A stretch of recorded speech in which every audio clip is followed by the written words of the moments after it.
if you give a dad a smile time TV show? My name is Jared, and I live in Universe 003. My universe is filled with vampires, werewolves, demons, witches, and really strong women known as slayers. And I know what you're thinking. How in the hell would I know all of this? Well, truth be told, 8 months ago, my wife became a slayer.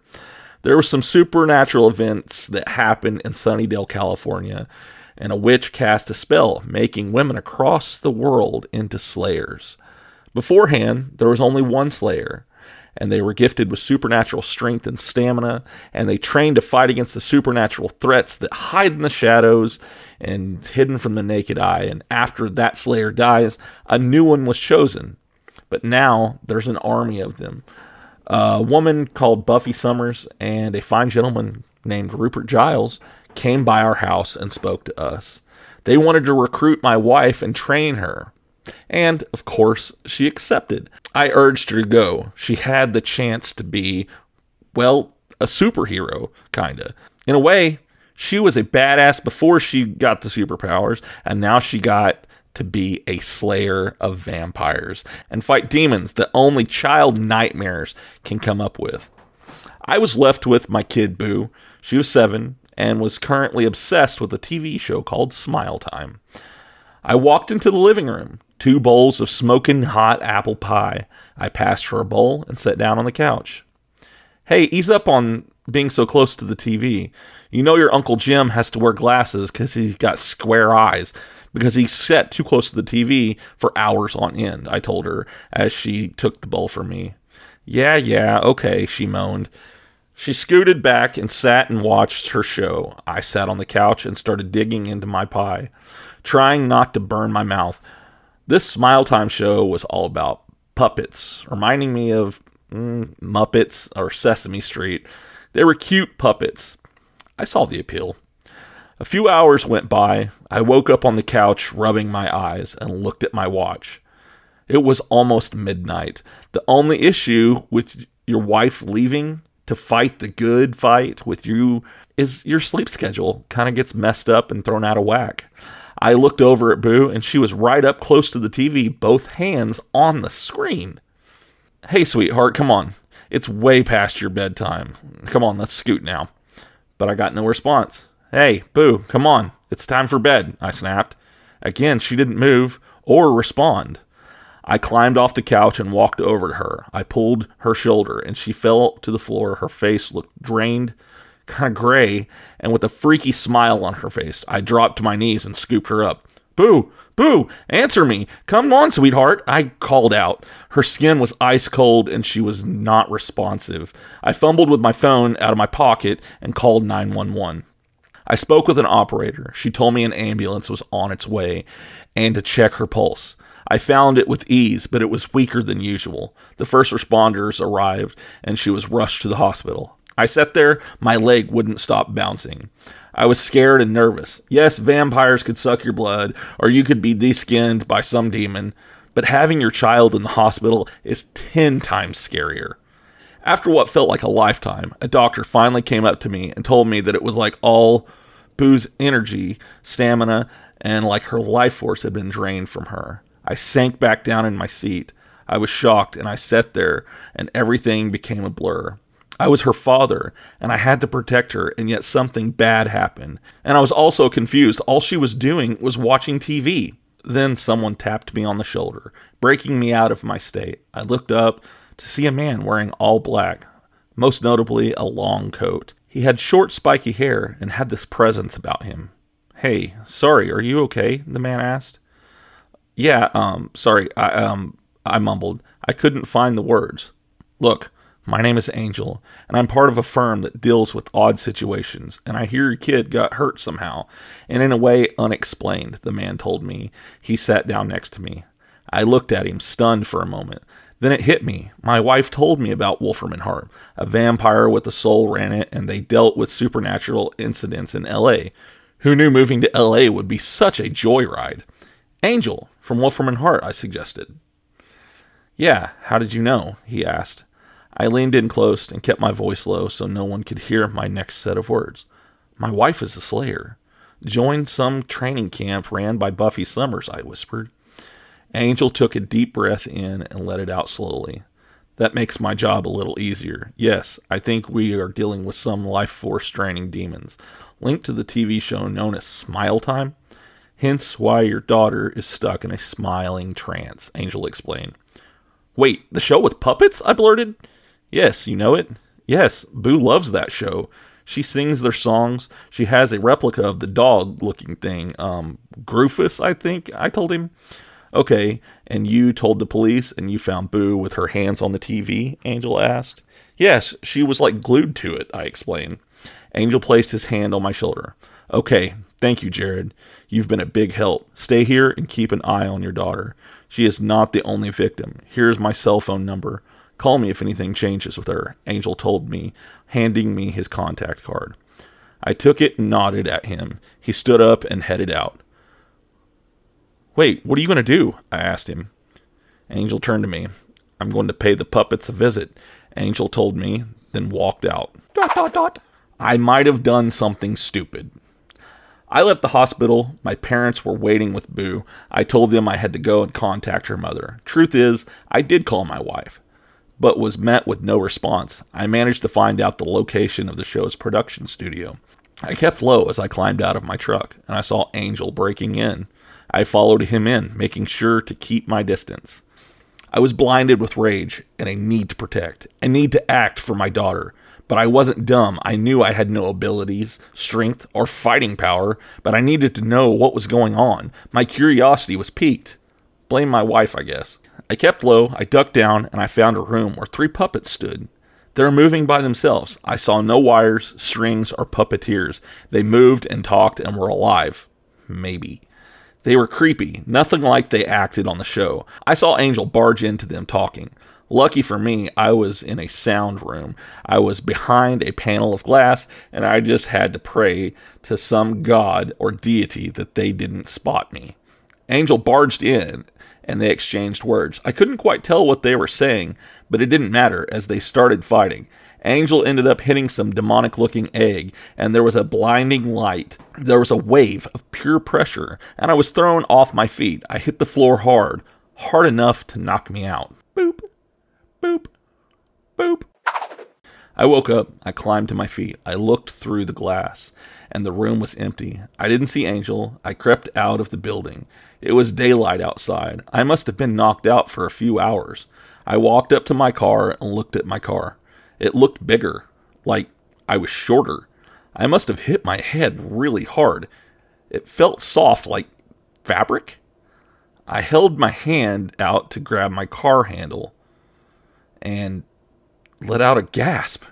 I was a freaking puppet! I turned my side mirror down and gazed at my reflection. I was a puppet. I still had a beard, but instead of hair, it was made out of felt. My eyes looked like they were sewed on.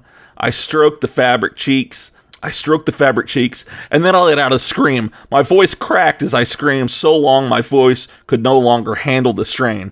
I pulled open the car door, which was now harder to do, and jumped up into the front seat to hide there. My legs were no longer long enough to reach the pedals. I fumbled through the pocket of my now puppet clothes and found my phone, which seemed bigger in my puppet-like hands. I sighed as my fingerprint scanner didn't recognize my fingerprint. It took me an embarrassing amount of time, but I managed to put in my PIN and finally call Angel. I told him everything, and he told me to wait where I was, and someone would come get me. I sat there for a half hour, silently beating myself up. My wife was a slayer, fighting the good fight. My daughter was in the hospital, in a freaking coma-like state, and here I was, a goddamn puppet. A car pulled up, and I was introduced to Wesley Wyndham Price. He escorted me to the Wolferman Hart building. I was escorted to the top floor, and walked into Angel's office. Angel was sat in his chair, but turned around so I couldn't see him. Angel, I am so sorry I followed you, and now I'm a puppet. I feel like an idiot. I'm sorry, man. I was just trying to help Boo, I blurted. Well, Jared, it's funny you say you are a puppet, Angel responded. I know it's funny. Get the jokes out now, I snapped. Actually, it's more of been there, done that situation, Angel sighed. He spun his chair around, and I was presented with Angel, but he was also a puppet. We both let out a slight chuckle. I then noticed some stitches. "What's with those?" I asked, pointing at them. "Oh yeah, I ran into a werewolf. She seemed like she liked me as a chew toy," Angel told me. He hopped off the chair and walked up to me. He looked ridiculous waddling around. Made me think that I must look just as stupid. "Look, we found out what's going on. These puppets are using the children's life force, storing it, building it up. They use a song to cast a hallucinating trance of the kids. But we are about to go out and deal with this. You stay here, and I will return when this is dealt with.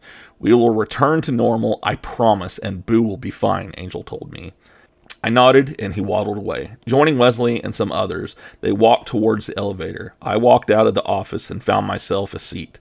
I sat there for a little while, taking all the weird demons walking past.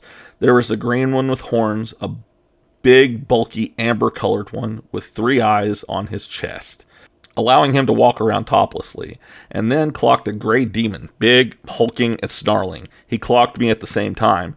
He stomped himself over to me and overtowering me. "Hello, toy thing. Why are you staring at me, huh?" it growled. "Nothing," I said, hard to swallow. "I don't like it when people stare at me," the demon said. "Okay, sorry," I muttered.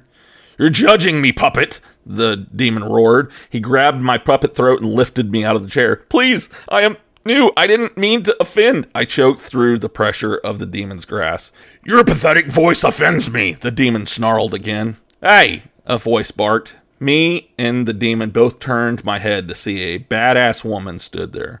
"What do you want?" the demon asked. "I want you to let go of my husband," my wife said with a cocky grin.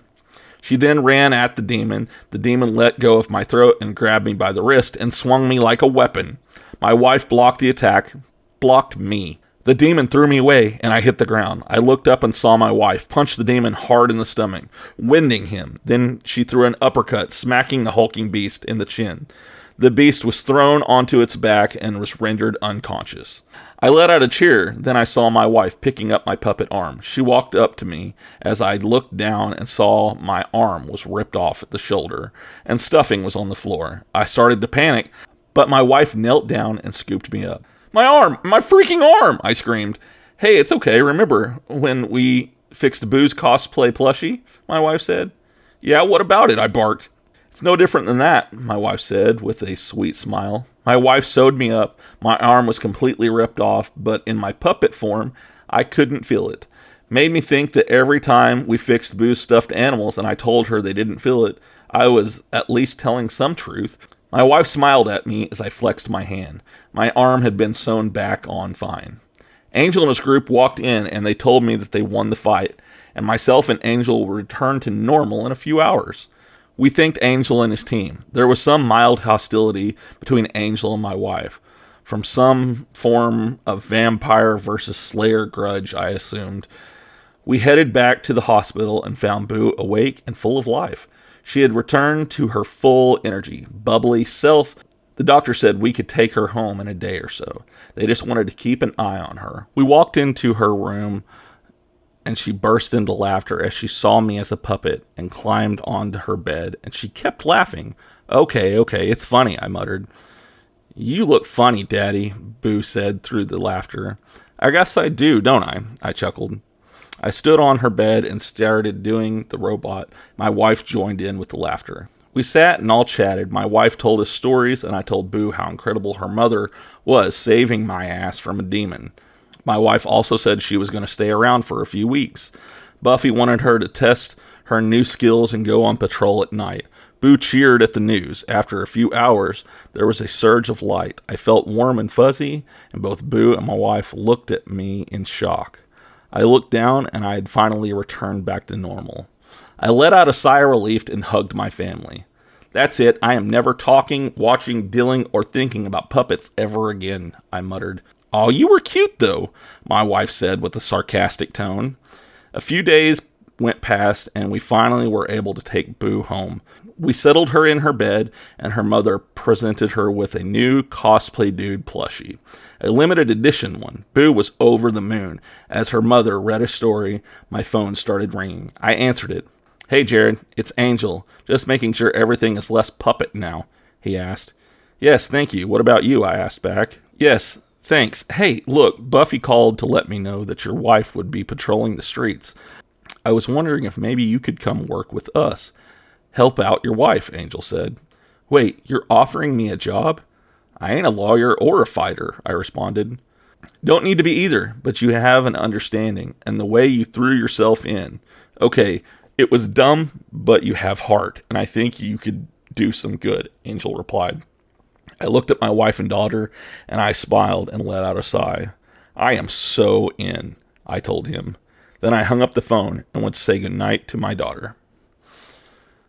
What you have just listened to is a product created by the Three Ranger Bros Studio. Hosted by three cosplaying fathers who happen to be massive geeks of all sorts of fandoms.